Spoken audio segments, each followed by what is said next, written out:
Hey, I want to tell you about a new mini course that I have. It's called the 5-Minute Shift.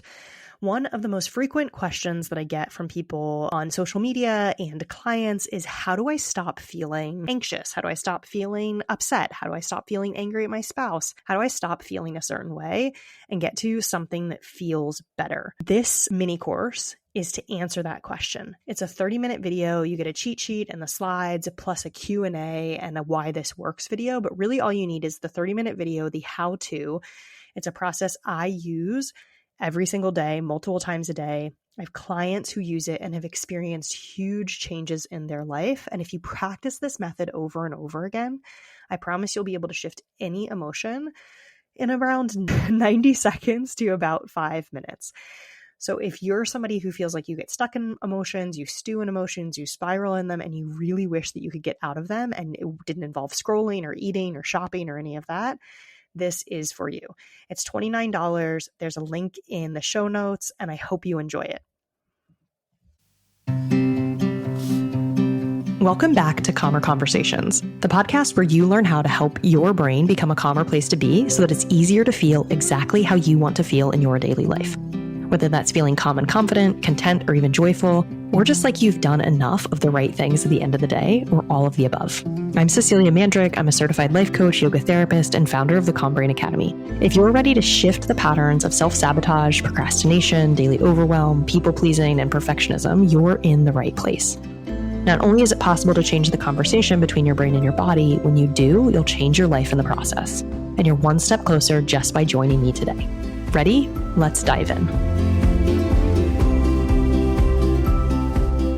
Hey, and welcome to Calmer Conversations. I'm Cecilia. I actually don't know what episode this is, and I'm laughing because I meant to look before I started. But here we are, and I promise that it'll still be good, even if I don't know what number we're on. Okay, so we'll see actually how short this is, but I want to start to intersperse some shorter concepts into the episodes that we do. And this is something a lot of times when I'm out walking or when I'm doing yoga or sometimes meditating, I have kind of some clarity around something. And I can't remember when this one actually came to me. I think it was the middle of the night. I sleep with, I co-sleep. So oftentimes I'm up in the middle of the night with kids for various reasons, for various periods of time. So one of the things that comes up a lot in my work with people is emotional responsibility. So taking responsibility for how you feel. And this comes up over and over again in individual coaching, in group coaching, in some of the courses that I teach. And it's how to start to take responsibility for how you feel.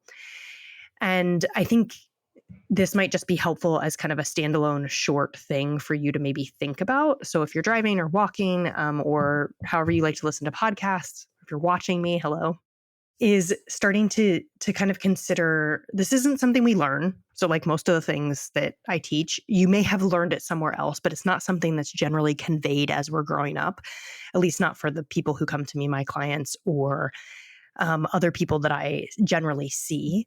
And I certainly was never taught this before I started diving into this work, but it's been extremely beneficial in my life. And for most of the people I work with, it's extremely beneficial.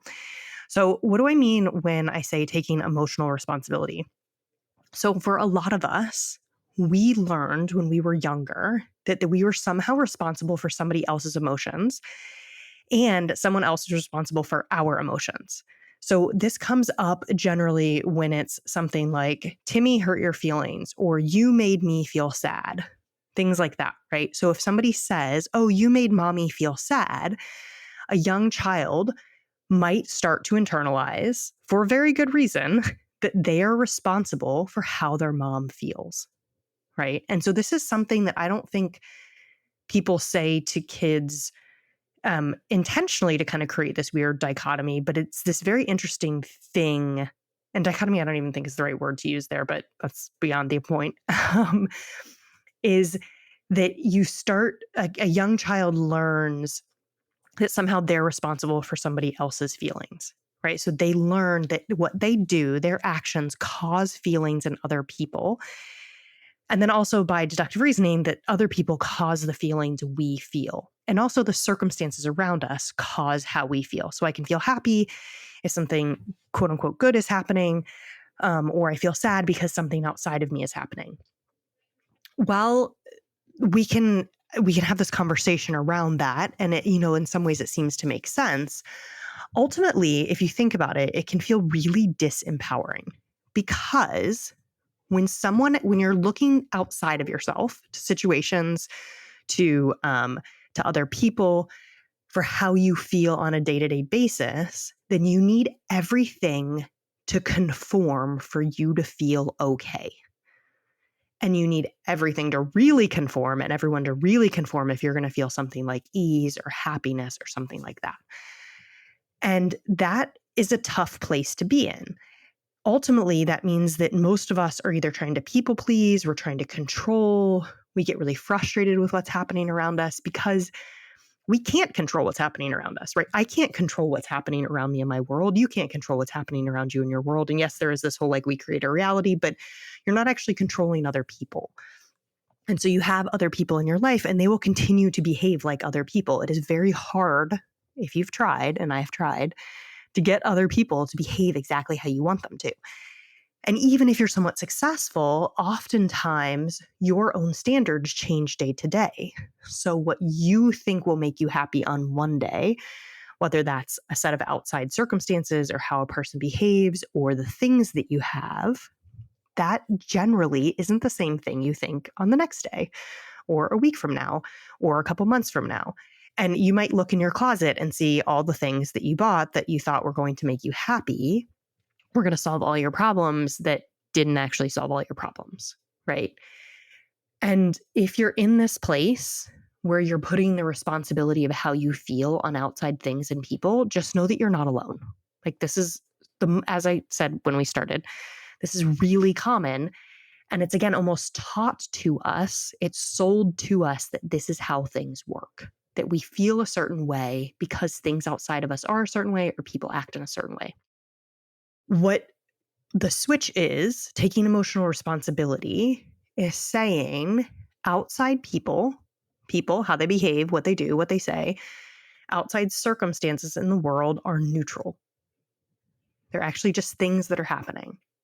And when I can take them as neutral, I can start to see how my own thoughts and, because this is not always included, but my own nervous system patterning is influencing how I feel. And when I notice that, when I notice how I am actually responsible in some part for how I feel, and if you're an adult, you start to become responsibility for your nervous system state and for what you think, right? So that's part of this. It's part of this stick. Then you can start to intentionally shift and change how you think and how you feel. You can intentionally start to work with your nervous system, with the thoughts that are going through in your brain, so that you can feel a different way. So somebody who is not taking responsibility for their own emotional state says, I need you to behave in a certain way so I can feel okay or good or accomplished or safe or happy in the world. Or you can insert really any other emotion there, right? So that person, that's what we're saying. And you might not actually be saying this, right? But this is what's going, the kind of mode of operating in the world. So it says, I can feel a certain way if things outside of me go in a certain way, or if people behave in a certain way. That's when I can start to feel okay. The switch is that I allow other people, I give them permission to feel and do and be and act as they will anyway, because they're humans. I give the world permission to be the world. And I will work to create the feeling state that I want to create inside. I will work to create my own safety by using nervous system tools and thought work. I will work to create my happiness and gratitude by where I put my intention, by what I reinforce within my brain. I will start to release old patterns of thinking and being so that I can feel how I want to feel in the world. And while this can feel like absolving people of sins or can feel like you're not holding them responsible. The thing is they're going to do what they're going to do anyway. The world's going to do what it does anyway. But instead of walking around feeling like a victim or feeling really disempowered and feeling like you actually don't have a say in how you feel, when you make the switch, all of a sudden you get to start to see how you are creating how you're feeling day to day. You're the one who has more control and say in how you feel than anybody else. And again, this comes up so much in coaching. Earlier today, somebody came in and they said, like, I'm mad at my sister. She makes me the bad guy when we talk. And we have to pause and say, okay, what your sister said was, if we took it as neutral, then we can ask, how were you making you the bad guy? What was the thought pattern in your head that did that? And if you can change that, how might you feel different when you have the conversation with your sister? And so again, this is just switching things on its head. And while it can feel like fuddy-duddy or something like that, like this isn't any fun, it actually starts to become really fun. And this same person had this other instance that they brought to coaching that said, oh, this thing happened and normally I would have reacted and I would have gone into this spiral. It would have been this whole big thing. But instead I felt calm and I felt ease. And that felt really good. That felt so much different than how it normally feels. And that's when we start to switch into this place of being truly content and truly being okay, no matter what's happening around us. Because the situation wasn't overall a positive one for them, but they were able to come to it in a different way because they were taking emotional responsibility for themselves. They were working with their brain and nervous system in that moment. And the outcome was totally different than anything they've experienced. So this is it's such a huge part of the work that I do with people. And it's over and over again because so often these are just such longstanding habits that our brain is in, particularly around family and things like that. We have these patterns that have been there, these ruts that we get in that we very naturally go back into. And as we're heading into holiday season, you might be going into these places. And so we can talk more about it in the next couple episodes. But just knowing and maybe even reaffirming to yourself that I'm responsible for how I feel day to day. And I'm the only one who gets to determine how I feel. And that no matter what happens around me, no matter what people do or say, or what things are going on in the world, big things, scary things, worrying things, I am the person who gets to work with my nervous system and my brain. I get to take responsibility for how I show up, not how anybody else does, for how I show up. And when I do that, suddenly I am free and I can be calm and I can be peaceful and I can be joyful and I can feel safe and I can love both myself and others and I can have compassion and grace. And those are the places that we want to be in more of the time if we want to create this calm life that then leads to the life that you actually want to live. Okay. So I actually did a good job in keeping this shorter than normal. So my idea was, again, something that's just a little bit more bite-sized. If you want to start doing this work, there are a couple ways to do it. I have this mini course on being with your feelings. And it's called the 5-minute shift. And the idea is that after you learn this process and you practice it, you will be able to shift an emotion in about 90 seconds to a couple minutes, less than 5 minutes. And so you can actually work yourself through this process of taking responsibility for your emotions. This class is only $29. If you have 30 minutes and $29, you can start today to do this work in a really intentional way. And I will just say that clients who've been with me for a long time and also people who've never met me before have said thank you for this course and how accessible it is and how usable it is and how it's really made a difference for them in just using it a few times. So if you want to start to change how you feel day to day in an intentional way that is repeatable over time, that's a really amazing option. And I'm also, depending, I guess, on when this is going on, but it's also, I guess, the bigger course that you can step into is a nervous system self-care course. And this really dives into what's happening in your nervous system and is helping you become an expert in your own nervous system so that you can make these changes in your life and make changes that stick so that you can get out of whatever rut you're in emotionally, whatever pattern you're in, and you can kind of create new pathways for yourself that lead to feeling different, feeling better, feeling consistently calm and happy and joyful and peaceful and safe and all those wonderful, amazing things. So you might just check in if you want to do something from this episode, because that's also something that I try and bring in, is you might just check in and say, when am I blaming other people for how I feel or for how I'm showing up? When am I doing that? And would I be willing to change those patterns if it meant I could feel calmer and freer in life? And that first check-in is so powerful. So noticing where you're doing it and then asking, am I ready to change this pattern?